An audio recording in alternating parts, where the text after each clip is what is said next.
What's this thing? There's some tree in there. What sort of leather is it? Real fine. Kangaroo hide. Oh, right. Kangaroo hide. Kangaroo. These are Jimmy Sharman tents, Misty.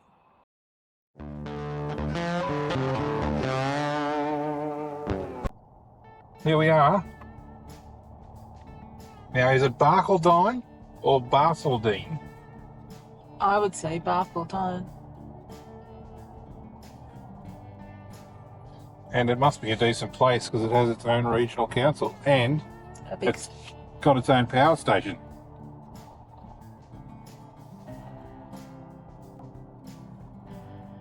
Heap of fuel and tar tanks.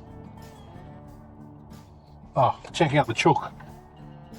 What chook? On top of this building. Look at that chook. Oh, yeah. Look at those houses to your left. Is that the school? That's a hospital.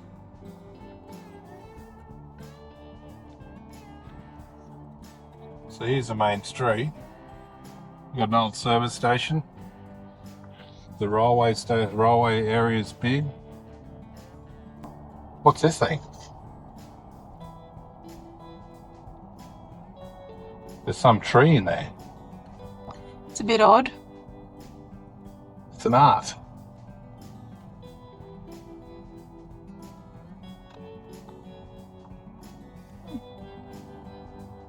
Look at a huge windmill. Comet. S. William and Co.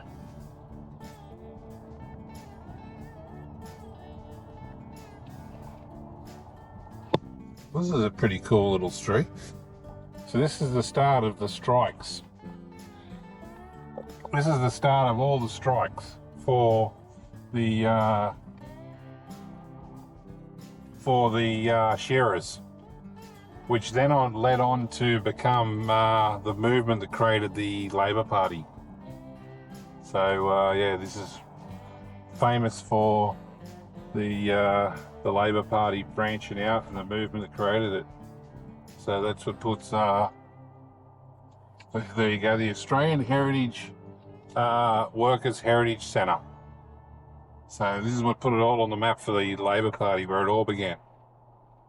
And then in Melbourne, you have the movement that started the workers all put their tools down. Remember that, Misty? The 8-8-8. 8 hours rest, 8 hours work, 8 hours play. Yeah, but this is where the shearers made their stand and said that's enough, and started off the uprising that led to the Labor Party. All right, now we're on our way to Longreach, which is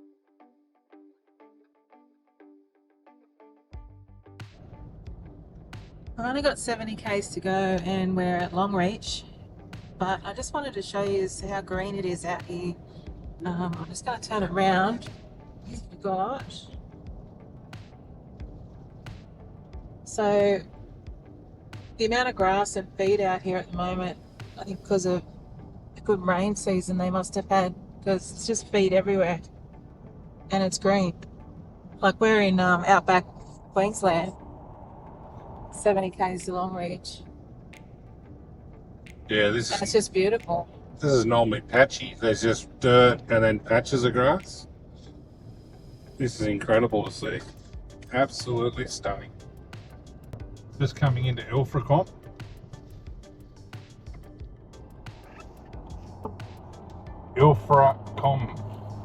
Or Ilfracombe. It's got an RV dump station there, Misty, in the scene on the left.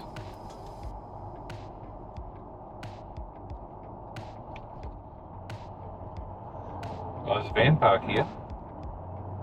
Oh, it looks good too. The Well Shot Hotel.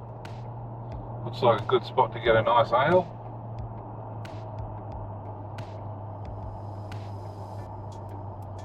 A bit quieter than Longreach, probably. Well, we didn't stop at Barcaldine, and we're not stopping here because we've got to get to Longreach to go to Toyota. Pick up a part.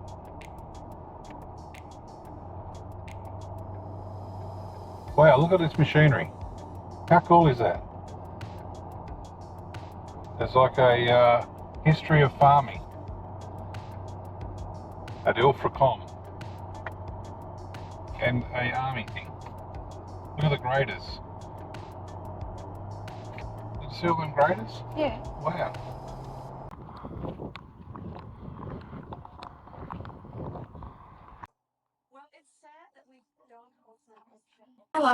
Hello. He's going. Good. What can I do for you? Easy then, please. Can we come back tomorrow if we decide we want to see more? Yeah, you can come up on Okay, the bus. no worries. We'll have to pay again, won't we? No, we can just take your names. Okay, Yeah. thank you. Well, All right. You're a tall bugger too. Yeah, how tall are you? 6'7". I can look straight. Yeah. I'm 6'7" with my shoes on. All right. You should be this taller than I am. Congratulations, I think you're the first. I think you're taller than me, man. If you ever go to the Netherlands, we have a group called the Kopstadcompagnen. You're probably going to get it. The literally means headbone buddies. And it's so people like us. Yeah, yeah. And we just come together and have drinks. Where at? It's fun. In the Netherlands. Oh, right. Yeah, we also have an Instagram page. Yeah, right. If you ever go over there, it's a great experience. Yeah, right. The land of the giants. It'll be small. Cheers, brother. no, guys.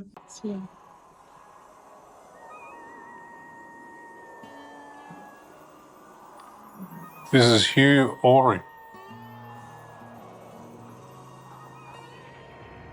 Whoa. We have arrived at the Stockman's Hall of Fame just outside of Longreach. When you get there, you'll receive a headset, and as you walk around, it will tell you the information or history on what you're looking at.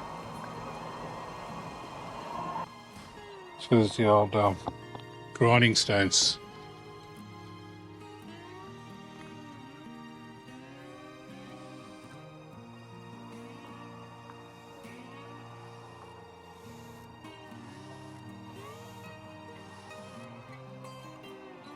G'day, champion. Good, mate.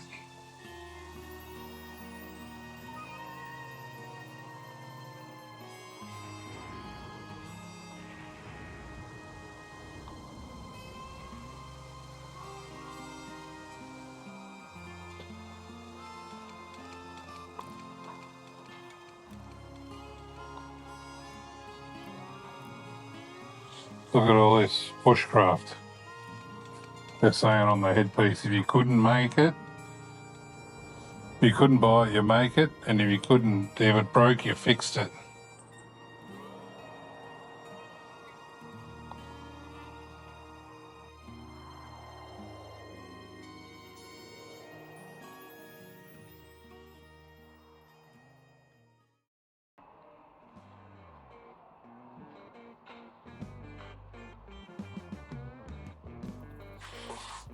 Here's an original old hut. You know, when I was a kid, we made a hut very similar to this, to living up on the farm at Bungie. Yeah. Except ours had a pot belly in it, but very similar, except it was made out of logs of stringy bark tree.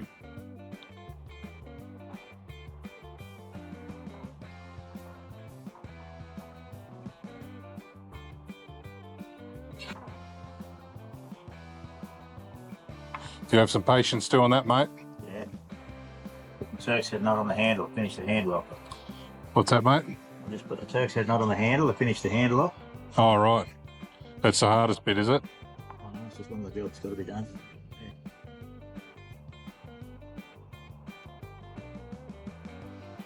What sort of leather is it? It's real fine. Kangaroo hide. Oh, right. Kangaroo hide. Kangaroo hide, very thin, very soft, but it's the strongest leather you can get. There you go. Thanks, mate. No trouble at all. Here's an old hand wool press.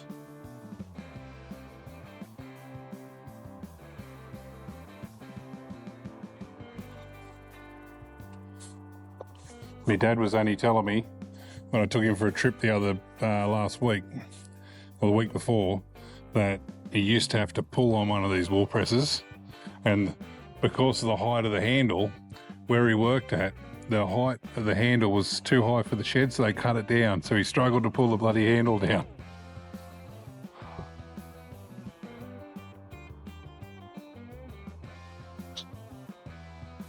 Here's another wool press.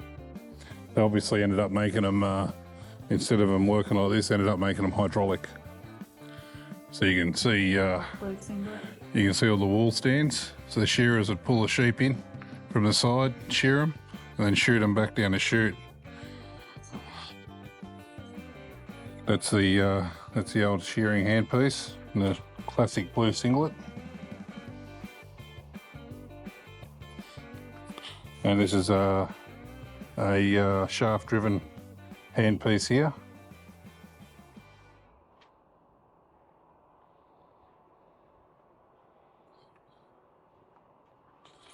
And you can see here's there's a pulley system. So the sheds would have one of these motors driving a shaft, and it would feed all the different hand pieces. So you'd connect onto the bottom of that and then run your shear.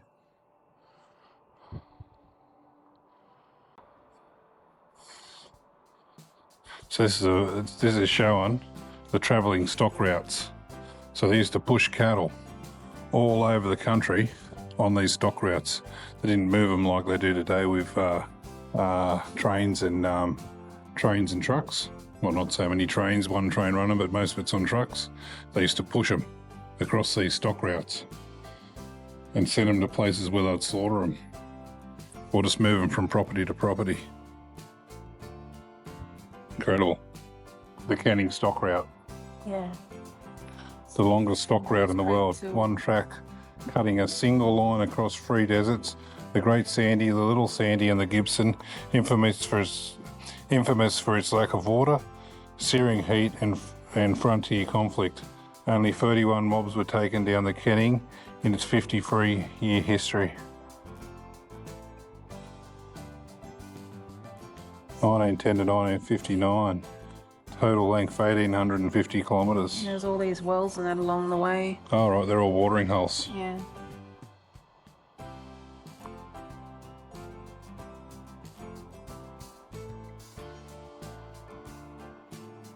This lady here was the first white woman to go on a droving.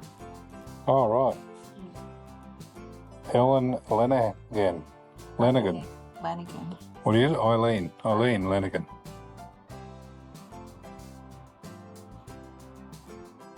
(1959), the end of the era. And here's a general merchant. These merchants would have camels or bullock teams pulling them, or horses, and turn up into all these rural properties with all the goods they might need.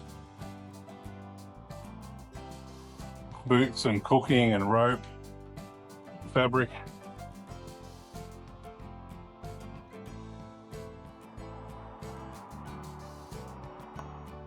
These are the Afghanis. Come over with their camels, and Australia's still got some of the most purebred camels in the world, and they're taken overseas and sold for that reason. There's millions of camels everywhere out in the desert. Don't know if it's millions, but there's lots of them. I'd be lying to tell you a number. Royal Flying Doctor Service. As it's so remote,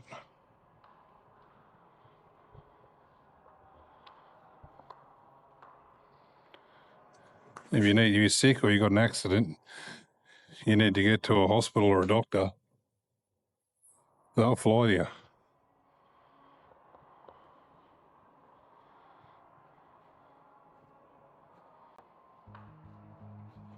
So this is it. John Flynn.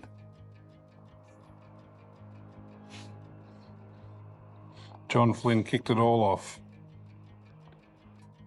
And that's what we have today, and it's still operating, helping many rural people throughout Australia. I don't think the farms would be able to operate without it. If someone breaks their leg or has a heart attack, these guys hit the air and come to the rescue. Amazing.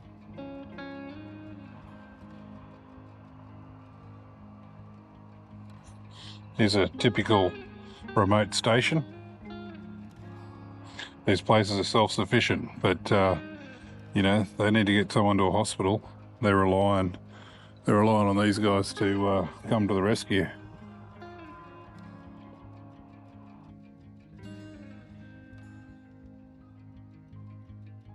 Here's the Jimmy Sharman tents, Misty. What are they? The boxing tents. Oh. They used to travel around all the country towns, and the local blokes would try and take on the fighters, and they'd go around every town, and the best man in the town would go up and see how they'd go against Jimmy Sharman's boxing tent.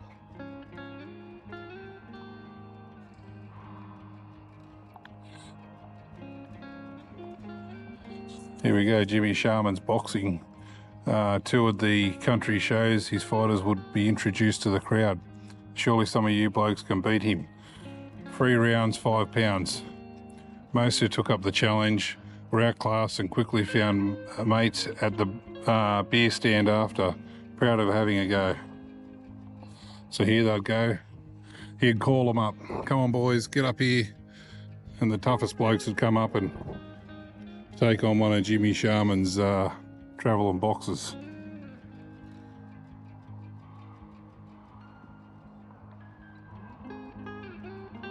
Jack Dempsey, Rocky Machino.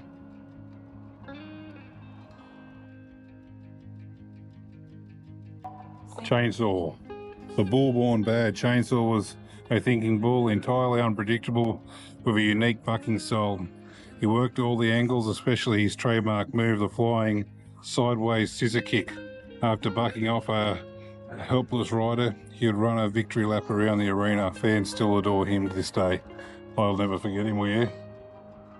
Every Aussie knows Chainsaw. Well, I thoroughly enjoyed that. Yeah, it was good. Yeah, I'd come and have a look at that if you're passing through. There's a few shows and tours and stuff. We got here late, right? Exit. Through to the live Stockman show. It's kind of like a gorge, isn't it? Yeah. Cool.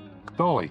This sculpture, affectionately known as Dolly, proudly represents the honours, generations and heavy horses across Australia. It's a tribute to their many diverse and vital roles in establishing our nation through their humble dedication, hard work, courage and sacrifice. My grandfather used to have draft horses that he used to pull his plough with. So it's only 2 generations ago these things were in play. You know, Dad was just telling me the other day, Misty, when we were driving together, that on his dad's tractor, he remembers when everyone from town come out to see his tractor because he got rubber wheels put on his tractor. It was the first one in the district. All the tractors had steel wheels and he got rubber put on his wheels, so it was the talk of the district. Here's all the Unsung Heroes Hall of Fame. This is just a small part of what you will see at the Australian Stockman Hall of Fame. There is so much more to experience, and I definitely recommend coming and having a look. So that was our speed visit of the Stockman Hall of Fame. All right, we're out of here. If you have enjoyed this video, please make sure to like and subscribe. You can also buy me a coffee by heading to the description box and clicking the link. Grahame and I appreciate all your support and hope you can join us on our next video. As always, thanks for watching.